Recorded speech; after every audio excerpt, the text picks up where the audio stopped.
मुंबईमध्ये येणाऱ्या माणसाला मराठी शिकलं पाहिजे असं नाहीये असं भैयाजी जोशी यांनी वक्तव्य केलं। घाटकोपरची भाषा ही गुजराती असल्याचं भैयाजी जोशींचं वक्तव्य आणि त्याच्यानंतर आता विरोधक सुद्धा आक्रमक झालेले आहेत। संघाचे भैयाजी जोशी यांच्या वक्तव्यानं वादाची ठिणगी पडलेली आहे।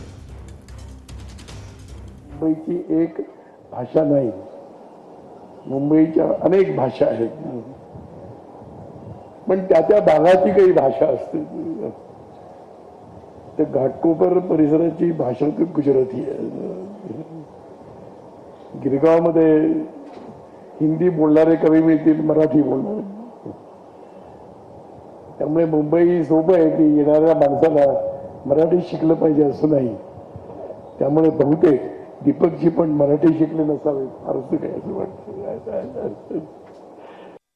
मराठी ही आमची राजभाषा आहे, अशा प्रकारचं वक्तव्य हे राजद्रोहात बसतं। हे औरंगजेबापेक्षा भयंकर कृत्य आहे की मराठी तुमची भाषा नाही सांगणं। हे भैयाजी जोशींच्या संदर्भात महाराष्ट्राच्या विधानसभेला या राज्य सरकारला निंदा ठराव आणून त्यांचा धिक्कार करावाच लागेल, नाहीतर तुम्ही मराठी आईचं दूध प्यायलेले नाही, तुमच्या दुधात भेसळ आहे आणि तुमच्या जन्मात भेसळ आहे। देवेंद्र फडणवीस राज्याचे मुख्यमंत्री आहेत, त्यांनी सांगावं, आणि त्यांचे जे दोन मिंधे उपमुख्यमंत्री आहेत ना, दोन मिंधे लाचार, बरं का, त्यांनी सांगावं, उभं राहून सांगावं त्यांनी विधिमंडळात आज हिंमत असेल तर। आणि नुसतं सांगू नका, निषेध करा, धिक्कार करा। ज्यांनी वक्तव्य केलंय त्यांना सांगा परत हे वक्तव्य केलं तर याद राखा म्हणावं, बोला।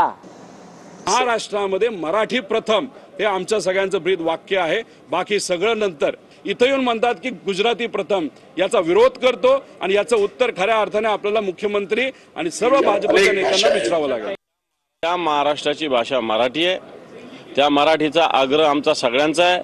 आणि अशा विचारसरणीला मला वाटतं कोणी छेद देत असेल तर मला वाटतं ही विचारसरणी आताच्या सरकारला हा जो विचार व्यक्त केलेला आहे तो मान्य आहे का, हा सवाल आम्ही सरकारला विचारू।